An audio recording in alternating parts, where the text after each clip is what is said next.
Welcome to the Jungian Anthology Podcast, analytical psychology seminars from the C.G. Jung Institute of Chicago. I'm your host, Ben Law. Episode 3, Individuation in Marriage Through Wounding and Healing with Murray Stein, Ph.D. Marriage, life's greatest intimacy, paradoxically delivers both wounding and healing and challenges to the full our capacities for self-acceptance and self-giving. In this lecture, Dr. Stein examines the mysteries and dynamics of married life. Murray Stein, Ph.D., is a training analyst at the International School for Analytical Psychology in Zurich, Switzerland. His most recent publications include The Principle of Individuation, Jung's Map of the Soul, and the Edinburgh International Encyclopedia of Psychoanalysis, editor of the Jungian sections, with Ross Skelton as general editor.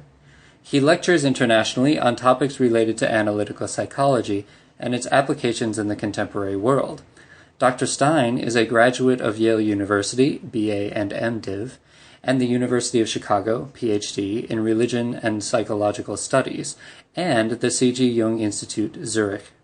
He is a founder and member of the Interregional Society of Jungian Analysts and Chicago Society of Jungian Analysts. He has been the president of the International Association for Analytical Psychology and is presently a member of the Swiss Society for Analytical Psychology and president of the International School of Analytical Psychology, Zurich. It comes as a surprise to some people that individuation and marriage, individuation on the one side and marriage on the other, are not actually a pair of opposites. Individuation has to do with becoming more a single, unique identity, whereas marriage has to do with joining and binding, intertwining, growing together like a pair of vines. Are we not, therefore, creating a paradox by bringing a word that implies separating out, individuating, together with a word that implies uniting, marriage? The theme of this talk is individuating in marriage through wounding and healing. This topic presents us with a number of terms, and each of these terms calls for some comment and reflection before we set out to link them up and go on to sound the central notes of our theme, which is that individuation can indeed occur within the context of marriage, both through wounding and being wounded, and through healing and being healed. The English word marry, to marry, actually conceals or contains within itself an image with this same tension that I've just described. The word marry derives from a root that in Sanskrit yields the word marias, young man or lover. In Greek, this root appears in myrax, meaning a youth or a girl. In Lithuanian, it gives us merga and marty, girl and bride. And in Cornish, Breton, and Welsh, it yields words that mean girl. But most suggestively of all, the Cretan goddess Britomartis is linked linguistically to the same family of words which eventuates in our English word to marry. Britomartis, whose name means sweet virgin, is a Cretan equivalent of the Greek goddess Artemis. It certainly should be surprising to find Artemis, the virgin, concealed in our word for marriage. The story of Britomartis is that for 9 months she was pursued by King Minos. Rather than suffer being caught by him, she jumped from a cliff into the sea, where she became entangled in a fisherman's nets. And there, caught in those knots, she was hauled to shore and married off to King Minos. The image of this fleeing virginal goddess embedded as it is in our very word for creating the matrimonial union, suggested to me a paradox within the experience of getting married and being married. The prospect of getting married, at once appeals to and threatens the young man and the young woman in us, or the puer and the puella as we call them. Marriage at once promises freedom to be oneself fully, as never before, but also bondage to the will of another. It promises both apotheosis of individuality and free expression, and extinction of identity. It promises both healing and wounding. Now, it is the act of living this paradox creatively, I think, that yields what I will call individuation in marriage.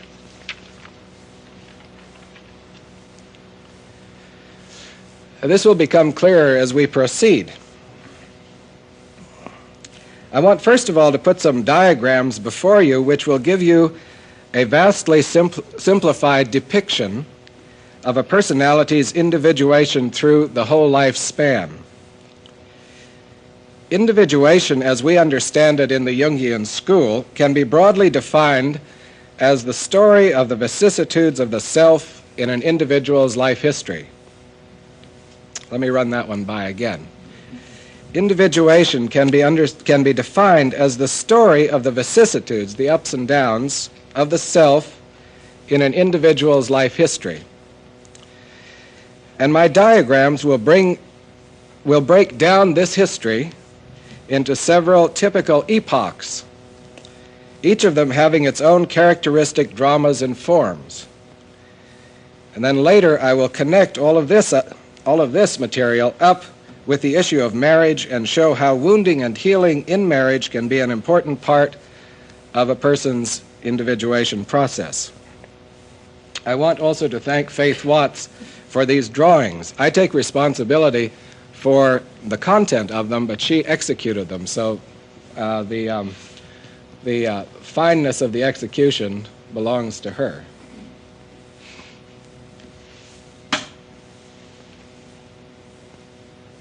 Is that focused enough? This first diagram I call the emergence of the self in the form of fantasy. Let us say that at birth we find the self as a germ or a seed, a kind of mythic point that is surrounded by a vast field of uncharted potentiality. It has been observed by many people intuitively and by professionals expertly, I guess, that this is how we treat the neonate impulsively and intuitively, that is, as a self with potential, basing our capacity to feel into its world, to imagine what it's like to be a little baby, largely on our projections into this inarticulate territory. The infant has within it the not yet crystallized material of later selfhood. Now, if we treat the infant as though it were an emergent self, treating it with a sufficiency of mothering and empathic attention and care, then the self, which was originally manifested as only a kind of point of tension in this undefined field of potentiality, does indeed crystallize out by the age of 4 or 5 into a well-functioning self. That's this development here. But a large part of this child personality at 4 or 5 consists of fantasy, of what the child's imagination, rooted as it is in an archetypal structure rather than in personal structures, creates in the way of an identity. While actual personal structures of the personality are fragile and very changeable, in adult terms, the imaginary accomplishments of the child are very great indeed. The child asserts itself vigorously, often with abandon, and it realizes its fantasies and ambitions in the form of play. It lives, as we say, in an archetypal world, where in fantasy all human aspirations are attainable and attained.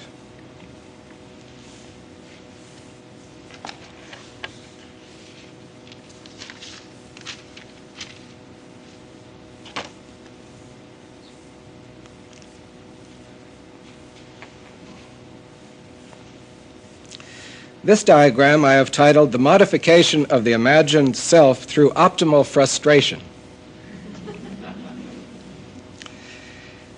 It must be noted now that I am speaking of an optimal or ideal individuation process in these remarks and with these diagrams.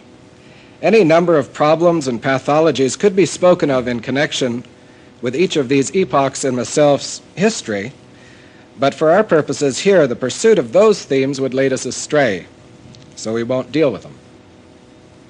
In this diagram, we depict the imagined self of the child becoming increasingly limited or modified through experience. Let us recognize that in the case of a normal individuation, the self does not disappear altogether or collapse back into a mere point. That would be back into some kind of fiction of wholeness, unbelievable. This would be a psychological catastrophe if that were to happen. But rather, it undergoes shrinkage or modification in such a way as to create firm personal structures and adaptation to actual possibilities for realization in the present world in which he lives. The archetypal foundation of selfhood is gradually replaced by personal structure as imagined identity based on identification with archetypal figures gives way to concrete individuality based on personal history and experience.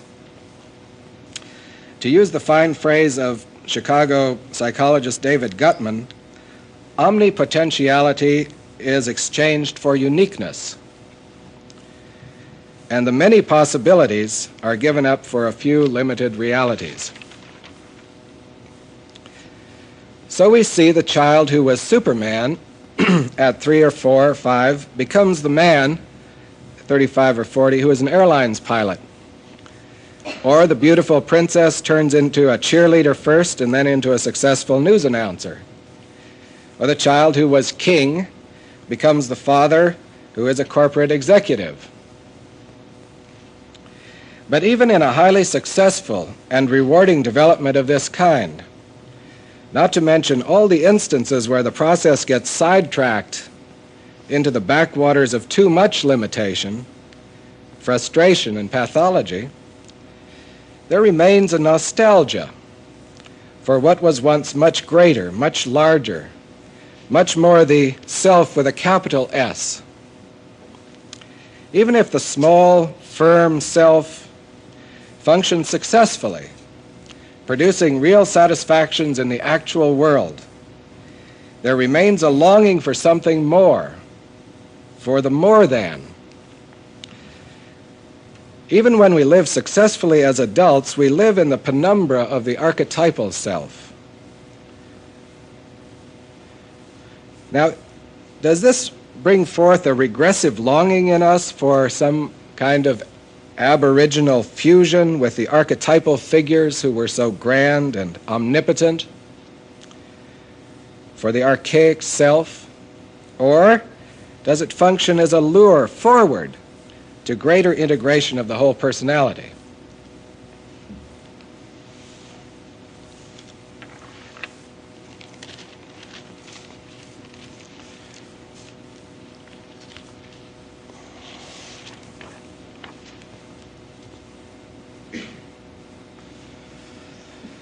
This diagram is titled "The Conscious Integration of the Archetypal Self." Think of the end of the second diagram as the beginning of this one. Here to the left, we see a formed and modified self, reduced in the magnitude of its extension through the replacement of fantasy structures with actual structures. It functions out of a central conscious agency that we call the ego, an executive that screens, adapts, enables a person to do things in the world. Now, this modified self exists in the aura of a larger, archetypally based, but now quiescent and latent self, with a capital S, which has far broader dimensions both in the direction of depth, that is instinct, and in the direction of height or spirit than the modified self has. This phase of the individuation process that's depicted in this picture is what Jungians consider the classic phase of individuation in the second half of life. There occurs first a gradually developing or sometimes an abrupt awareness of the existence of the archetypal dimensions of the self. This comes as a sort of recollection of the archetypal dimensions of experience and resonates with childhood very often. Then there is a gradual displacement of the center of consciousness out of the modified self to a position between it and the archetypal self. This we call the development of the transcendent function. But this is done not through regression into an identification with archetypal figures or through loss of personal, grounded, historical identity. It takes place through a process of integration and assimilation of unconscious areas of the personality which are brought into relation with a conscious modified self. And thus the range of consciousness is increased and expanded. The development shown in diagram number 2 from larger imaginal archetypal self to modified self takes place, as I said, through optimal frustration. Optimal, it must be noted, is not maximal. It modifies without destroying by gradually channeling fantasy and self-image into socially adaptive and realistic pathways, but it does this without fracturing the rather fragile structures of the imaginal self. The development we're referring to in diagram number 3, however, takes place through optimal enhancement. That is, through connecting to archetypal figures and powers without losing personal identity. This process of enhancement moves not by bursting inflations and unconstrained flights of grandiosity. Such would be the product of archetypal identifications, kind of maximal enhancement maybe, and would have the character of moving in manic leaps toward some sort of fantastic godlikeness. Instead, what I'm talking about moves by expansions in the depth and height of psychological experience. This process produces an increasing sense of richness of the inner man, of the interiority of experience, of soul. We might say poetically that it increases the density of personality, the specific gravity of the soul by adding depth and complexity to it. And it eventuates finally in a sense of balanced inner wholeness and what we recognize as the experience of God within. So much for our thumbnail sketch of individuation. We return now to the main theme, which is individuating in marriage through wounding and healing.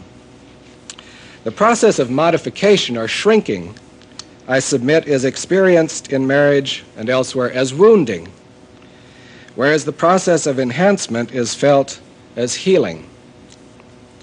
The paradoxical quality of marriage, which I adverted to earlier, stems from this double movement of both modification and enhancement within the marriage relationship.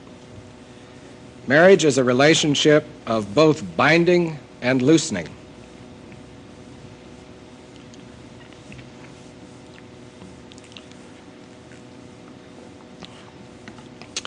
We will look now at what happens psychologically when two people fall in love and find themselves drawn into the force field of the marriage archetype, which is itself a symbol of wholeness, union of the opposites.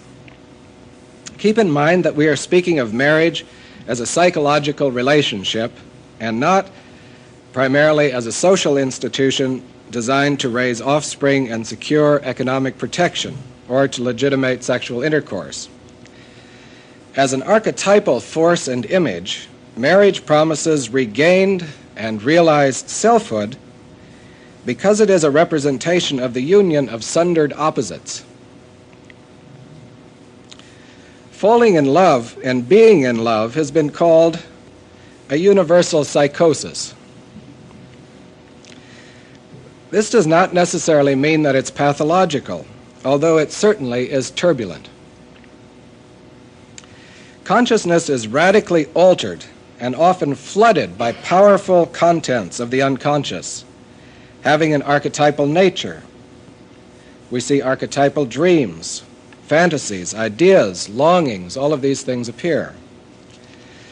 Moreover, what is usually taken to be a reality function, a normal ego, is radically altered and quite drastically curtailed in the range and power of its operations. In fact, it's practically knocked out. You can't talk consensual reality to a person in love any more than you can talk a paranoid schizophrenic out of his delusions. It's useless to try. Now, what a person in love sees, I would submit, is not the modified self, the so-called reality of the beloved, but rather the archetypal self, another reality.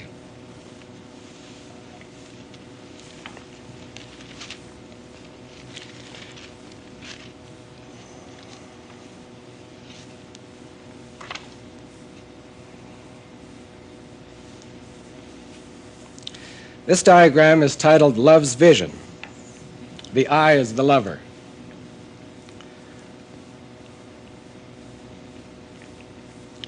The lover sees, in a sense, right past or through what others would agree upon as the reality of the person, to the magnificent, quite overwhelmingly attractive and beautiful, but relatively unconscious selfhood of the beloved. The lover sees beyond the empirical facts to the ground out of which these facts come. For this reason, people in love often look so foolish and so deluded to those whose sight is limited to the mere facts. Now the psychologically sophisticated speak of projection. And without at all denying the validity of this idea of projection, we might suggest that it is easy to speak of projection cold-heartedly when one is not oneself gripped by Eros vision. Consider the possibility that there may be an element of psychological truth in love's vision, that it is not delusional in the usual sense of the word, not erroneous misperception.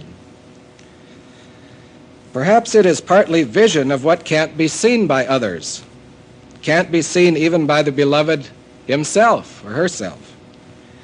Perhaps it is vision into what is still unconscious, repressed, unrealized, left behind. Vision into the region of the archetypal self, to the God within the beloved. If this is the case, then the lover may justifiably ask, who is deluded? Who is the blind one?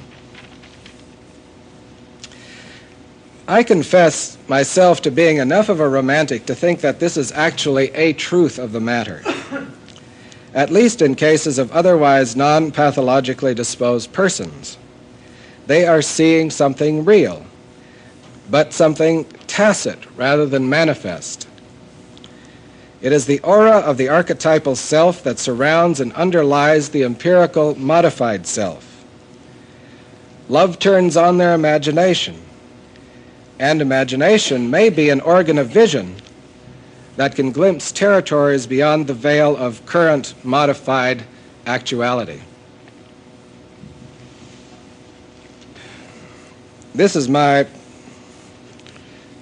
poorly constructed idea of two lovers, well executed. Think of Chagall instead. Each of them sees beyond the modified self of the other to the archetypal self in the background, and they see from the heart, or from the navel, as has been pointed out.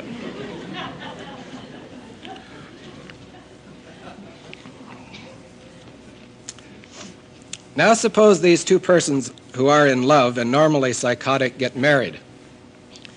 Whom are they marrying? Well, small a is marrying large B, and small b is marrying large A. And herein lies the rub. It is this rub that generates the paradox at the heart of marriage. No one with even the slightest impulse toward cynicism can restrain himself from commenting on the phenomenon of the morning after. This moment has been memorably captured in the musical The Fantastics, in the song, "This Plum is Too Ripe." And I quote from that song, "Their moon was cardboard, fragile, it was very apt to fray, and what was last night scenic may seem cynic by today.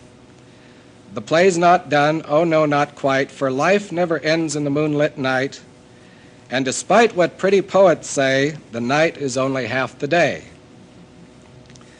Now, the day that is being referred to in those lines is when we see clearly, without illusions, what is really there. The haze, the glow, the moonlit landscape, the large aura surrounding the empirical frame, all of that has vanished. And on the morning after, small a finds himself also married to small b.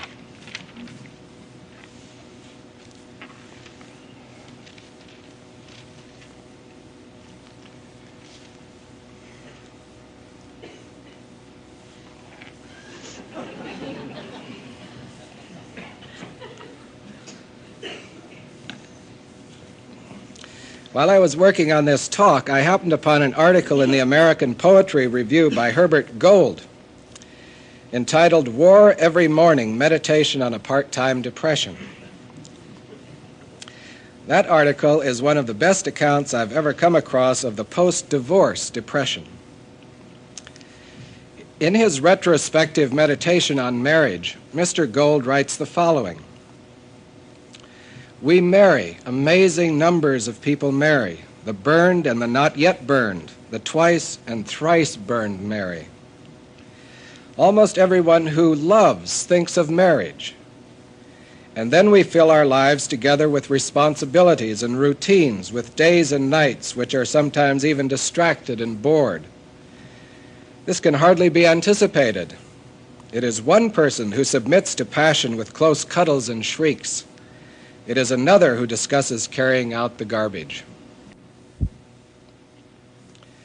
The shock of the morning after, whether it's the morning after, the literal morning after, or some years after, doesn't matter, is due to the sudden return or gradual return of each person to the modified, sometimes even to the sub-modified self.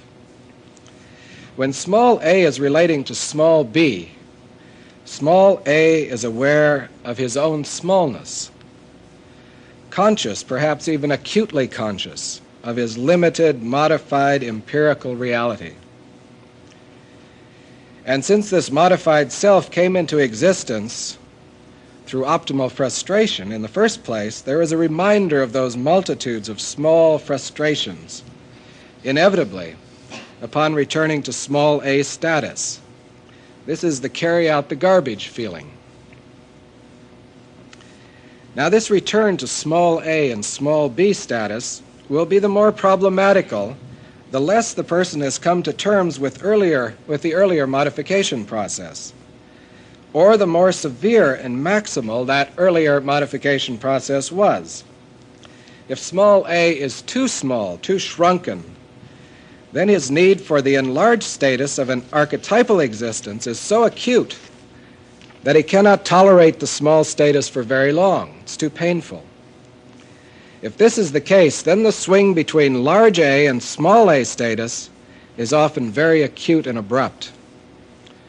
The way this affects the relationship is that the partner experiences this abruptness as a split, as being related to two persons. As Herbert Gold put it, it is one person who submits to passion with close cuddles and shrieks. It is another who discusses carrying out the garbage.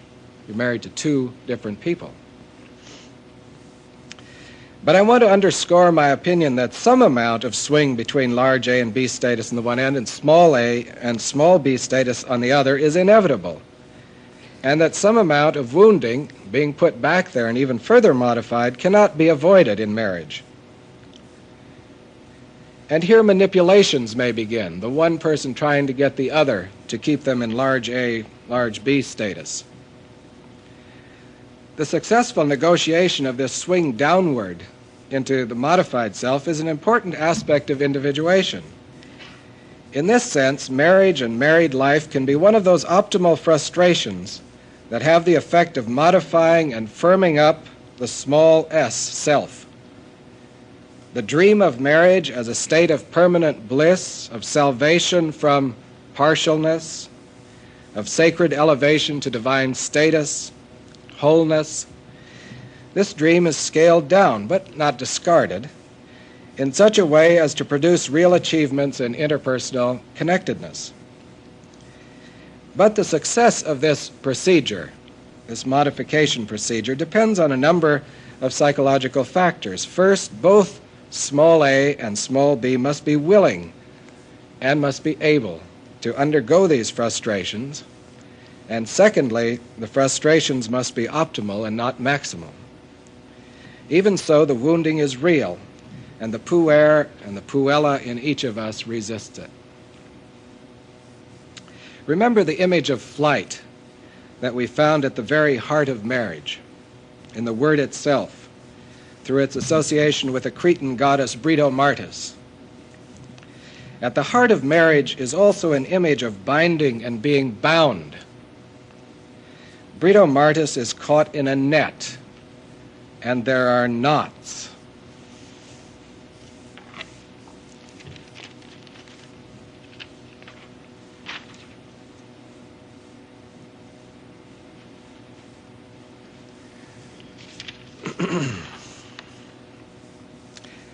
I quote from an article on knots in Hastings' Encyclopedia of Religion and Ethics, which runs on, incidentally, for about 5 or 6 very small, finely printed pages. It's a vast symbol, knots. The symbolic use of the knot in the marriage ceremony is widely distributed and dates back to ancient times. The greatest development of the symbolism was in classical times. At the Roman marriage ceremony, the bride's garments were bound with a girdle made of sheep's wool and tied with a Herculean knot. That's this knot that you see up here, which has incidentally come back into vogue in the form of jewelry. You see advertisements for it these days.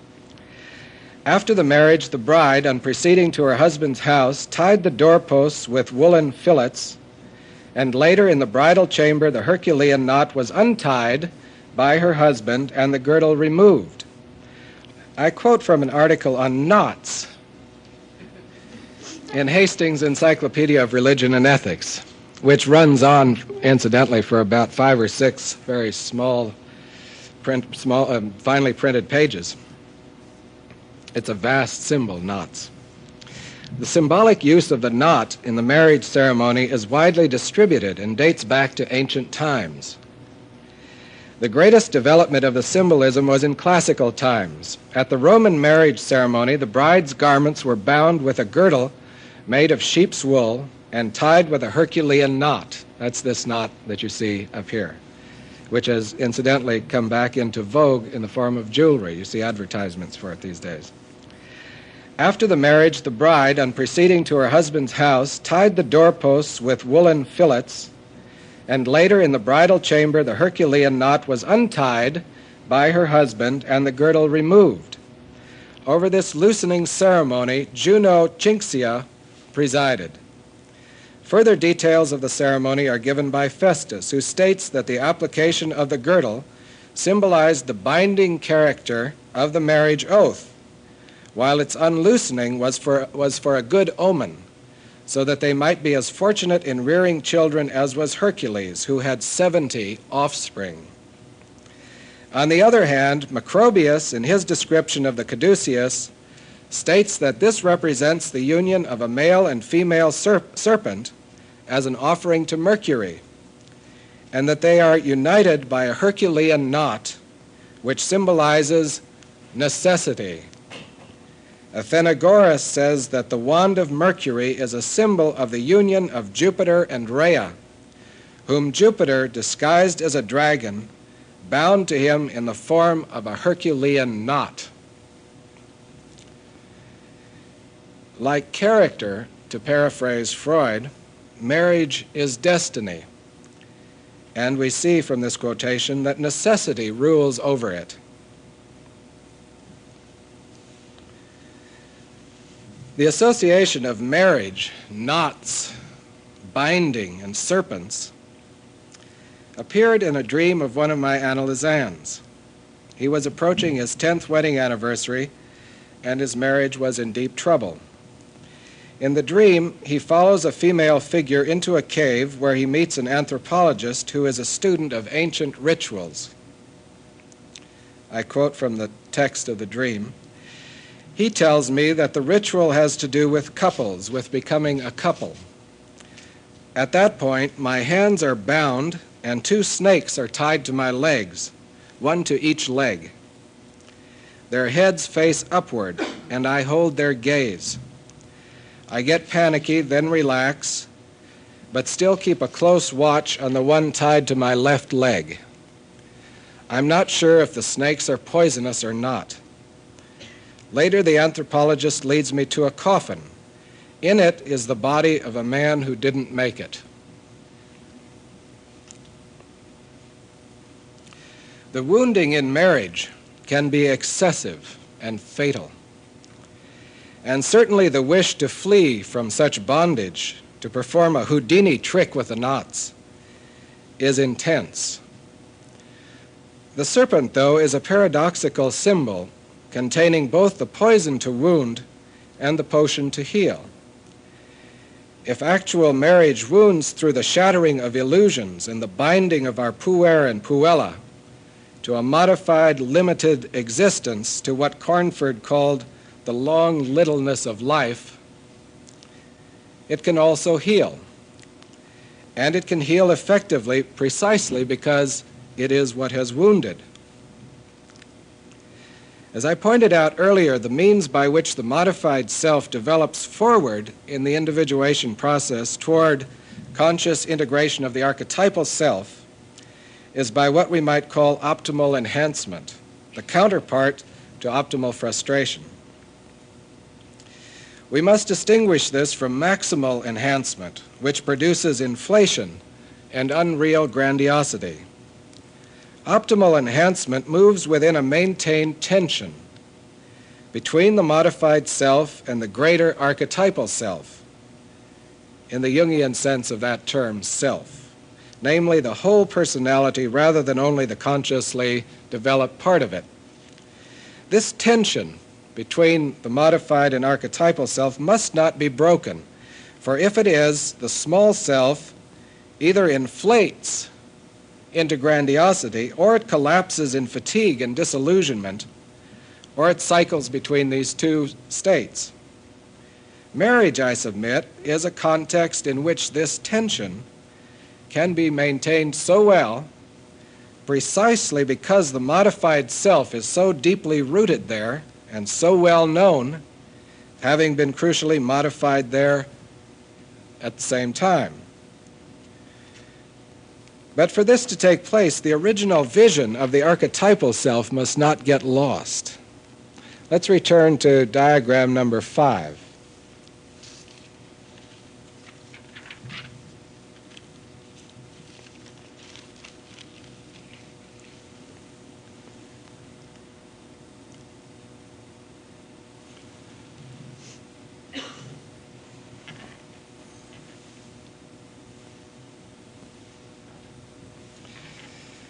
Here we see now small a relating to small b, but also seeing past or through small b to large B.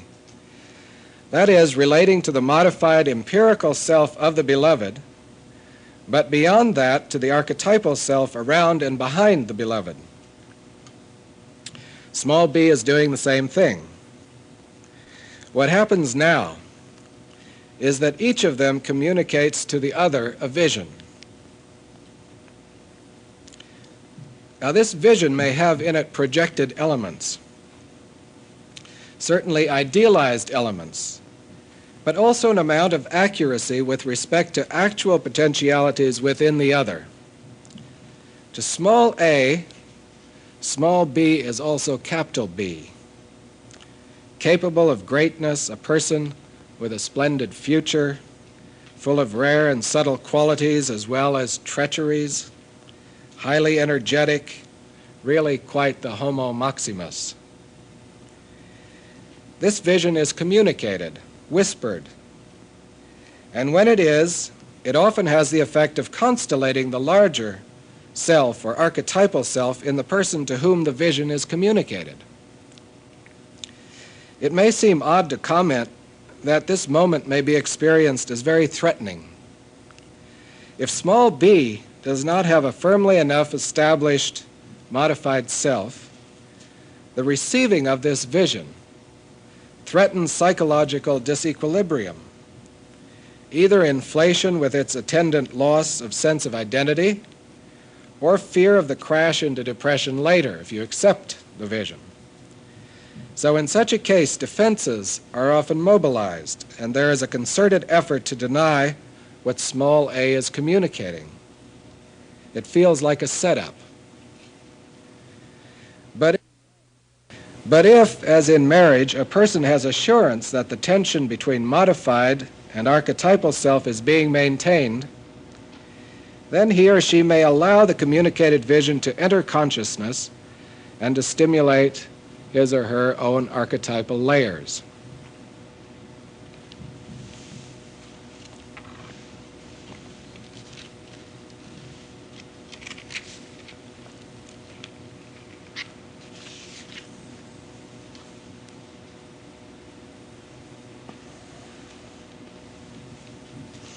Diagram 7 depicts small b turning his attention to the archetypal self. What he finds when he does so will inevitably be a mixture of the small a communicated vision and his own separate archetypal self. It is impossible, in my experience, to separate these two, and within the context of marriage, it isn't very important to try. The high energy in the image of the archetypal self is actually due in part, I feel, to the Kabbalistic-like mingling of the lights that takes place here. By mingling of the lights, I mean mixture of the two visions, the one gotten from small a and the one appropriated for oneself when looking back on what is seen. Now healing takes place in marriage when marriage is the context for establishing and maintaining a vital connection to the self, to one's totality. This connection is established in two ways, I believe. The one, as described in this diagram number 7, through acceptance of a powerful archetypal projection that stimulates a constellation of the self. The other may be even more important for purposes of healing.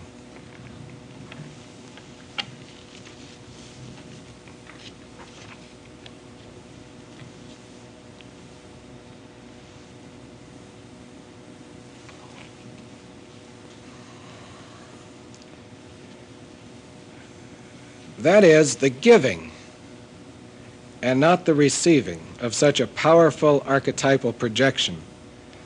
The pouring out of an archetypal self-image onto an appropriate acceptor of it. Harold Bloom has written a small classic on the Kabbalah in which he makes the following comments.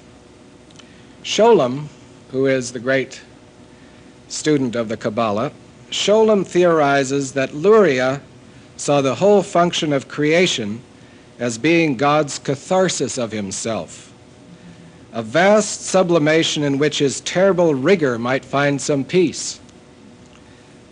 This is not unlike Freud's extraordinary explanation as to why people fall in love, which is to avoid an overfilled inner self.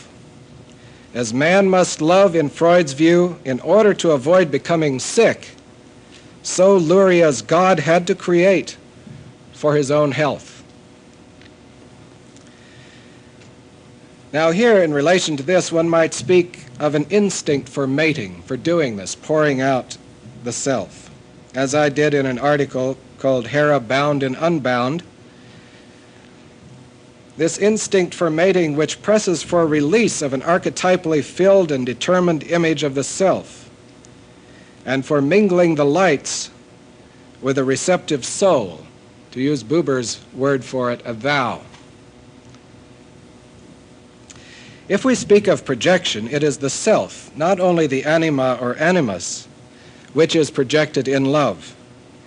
and to find a receiver of this projection, one with whom to mingle the lights, is to connect to the self as well.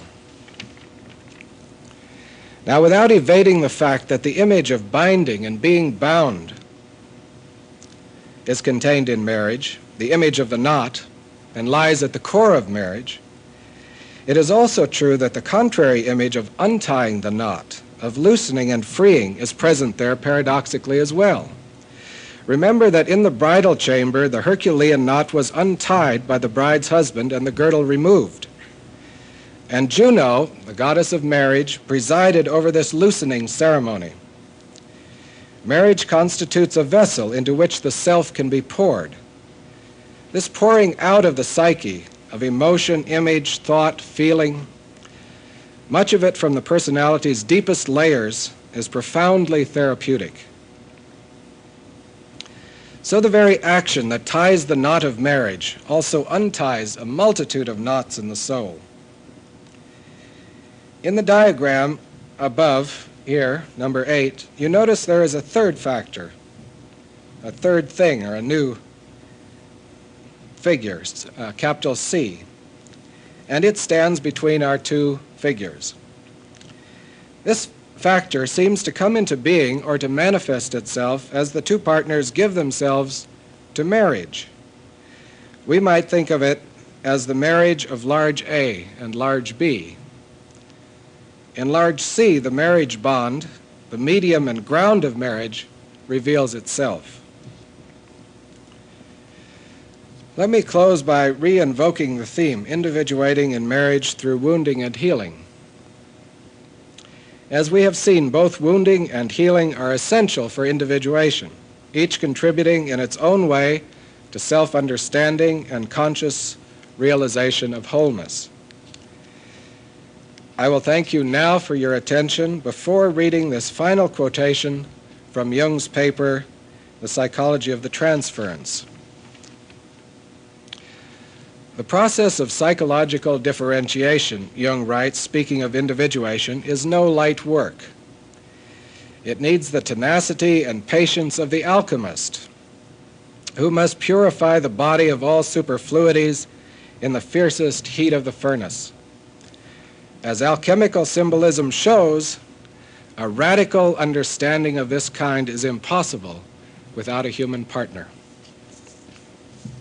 Thank you. Well, the thing about marriage is its ongoing quality. You see, I think that's an important factor about it, that you can't get out of it very easily. And an individuation process requires either external or internal compulsion to hold your nose to it through thick and thin. If you can get out of it too easily, as soon as the modification phase begins, I don't need that relationship or that hassle or something, and so it doesn't have its proper effect. And then the enhancement simply becomes inflationary. It isn't connected, this tension I talked about. So you need an ongoing situation. That's why analysis has to last a long time. It isn't good to have analysis of 6 months, even though it may be a good therapy in some respects, but it doesn't have that ongoing day in, day out relating to the same material over and over again, that kind of work. Okay, so I don't know what you mean by people who need people, but if it were casual friendships or short-term relationships, they might be very emotional, and they might bring up a lot of psychological material that you could work with on your own later or somewhere else or whatever. But they wouldn't be the arena in which you work out your salvation, as Guggenbuhl says. You're working out salvation. That's a big project. That's a lifetime work.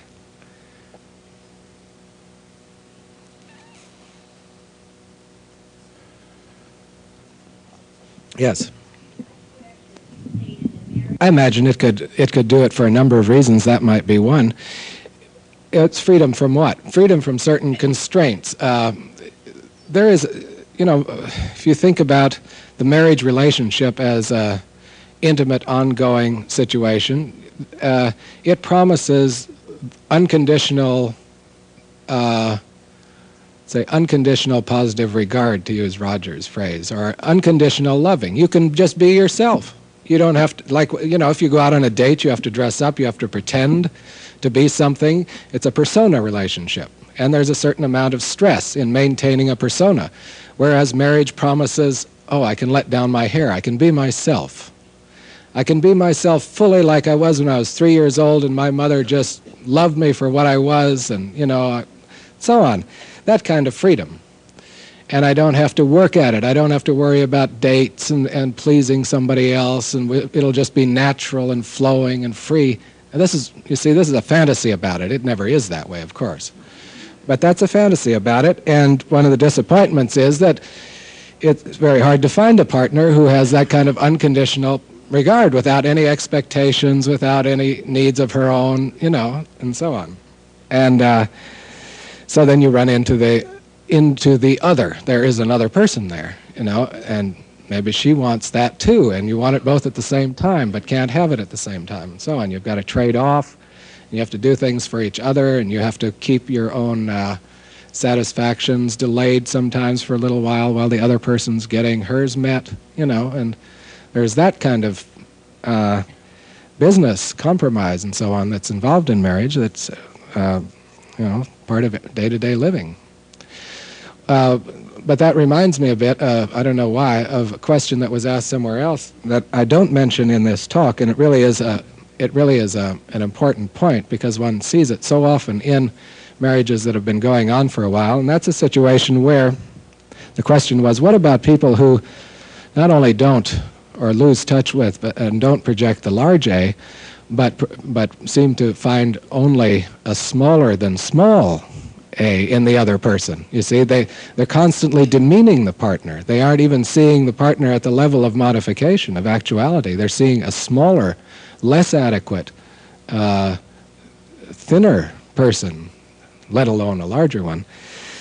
And, that certainly is a phenomenon that happens all the time, and there we'd speak of a projection perhaps of shadow, or one's own inadequacies getting projected on a partner and then being attacked. You aren't good enough at such and such, which really is a statement that I have a very difficult time doing that, You start taking out your own inadequacies on your partner. So you can project inadequacies as well as, the self, this large, or even a dark shadow, which is a part of the self too. As Jung says, the shadow is also an archetypal figure. It has dimensions of treachery that, if you're slightly paranoid or something, you can start thinking all kinds of evil things about your spouse and projecting that sort of material. All of which to say is still that if you're psychologically conscious enough and can catch it, you can use that projection to become conscious of yourself. There was a wonderful quotation that somebody put on the announcement for our workshop yesterday from Jung. I think the staff found it somewhere, and Jung says that, there to paraphrase that, often when people fall into disunity with themselves, they begin blaming their partner. Okay? You fall into disunity with yourself and begin blaming your partner. But that struggle, that turmoil, and that blaming can be the opportunity for becoming conscious. So what we tried to work on in the workshop yesterday was how to use these sorts of conflicts creatively and to become conscious of that part of ourselves that we call you. You did such and such, you aren't good enough, or you can't, or something like that. And that's just as valuable to become aware of in oneself as the finer things. Commentary today is by Peter DeMuth, PsyD, Jungian analyst in private practice in Evanston, Illinois. More information about Dr. DeMuth can be found at demuthpsychologicalservices.com. Hello, this is Dr. Peter DeMuth, an analyst at the Chicago Society for Jungian Analysts. And I just got done listening to Murray Stein's lecture on the individuation process in marriage through the process of wounding and healing. He even begins the lecture by asking, what does individuation have to do with marriage? But what's really interesting is that each of us comes to the relationship of marriage with a unique identity. So we come, this idea of as being a unique individual, and we come into this place and attempt to form a partnership. There's an old joke, and no offense meant, but there's an old joke among men sometimes that with marriage, a man's dream comes to an end and a woman's dream begins. So even you can see that there's something wrong with that notion, especially on the part of men, if they're trying to form a partnership. So Stein reminds us that individuation is the story of the vicissitudes or the ups and downs of the self in an individual's life history. So, if you think about the Myers-Briggs, you think about the feeling function being the relational function. And it certainly is an important part of the individuation process. So at the quintessential relationship equation, it takes place in the partnership called marriage. As Freud would always remind us, though, when describing the analytic process, there's always a wish to grow. So, when people get married, they have these idealistic ideas that things are going to go this way or that way. So there is a wish to grow, but there's also a wish to stay the same. And so these two kind of things collide both within the individual as well as between the individuals. And even Jung said that man's most passionate desire was not sex, was not power, not even money, but instead laziness. And so the challenges of marriage are likely, as Stein reminds us, to wound us, sometimes and perhaps hopefully deeply, which can then lead to healing, and through the process of healing, new growth. As David Sedgwick so eloquently reminded us in his book, The Wounded Healer, it is in the wounding that we grow, not in the avoidance of the wounding. So when Stein talks about the little a and the large A and the small b and the large B, I was reminded of the time of my own marriage when my soon-to-be wife Karen and I had to go through the Catholic process of pre-Canaan. And there was the priest reminded us both that love represented the ability to see the world not only through our own eyes, A equaling I, or B equaling thou, but now, in addition, through our partner's eyes as well, known as position C. I got really captivated by this when, I wasn't really into the pre-Canaan so much, but I got captivated by the idea.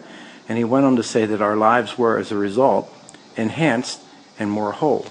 So clearly, if you can join into a partnership and not just be stuck in your own idea or your own opinion, but also to entertain the opinion of the other. Jung used to remind us that nowadays it's so hard for us to give the other person's opinion any kind of credence or any kind of value. And so this is the battle, this is the problem with marriage, the relationship. Do we give credit or value to the other side? So our lives, as a result, if we do this, can become enhanced and more whole. But as I remind my patients, I do this a lot, especially when I'm working with couples, marriage and being a parent are the two most difficult things in the world because we are asked to go beyond ourselves and to inhabit and understand the experience of the other, which in turn helps us to better understand ourselves as well. So that's just a couple quick reflections on the lecture. And in addition to David Sedgwick's book, The Wounded Healer, I would also recommend Eric Fromm's book from the 60s, but it's still very, very salient in today's world, The Art of Loving. Thank you. Thank you for listening. The content of today's lecture is copyright Murray Stein. If you are interested in hearing more lectures by Murray Stein, follow the link in the show notes or visit our audio downloads page at audio.jungchicago.org. Check out our upcoming seminar, Encountering the Touch of Evil, Film and the Predator with Dan Ross, psychiatric mental health nurse practitioner, on October 31st. More information about upcoming classes is available on our website. This podcast is distributed under a Creative Commons Attribution, Non-Commercial, No Derivatives license. Share it all you like as long as you maintain the attribution to the speaker, but please do not change it or sell it. If you like this episode, tell your friends about us or leave us a review on iTunes. For more information about classes, training programs, videos, audio, this podcast, or to find a Jungian analyst near you, visit our website, www.jungchicago.org. Thanks for listening, and we'll see you next time.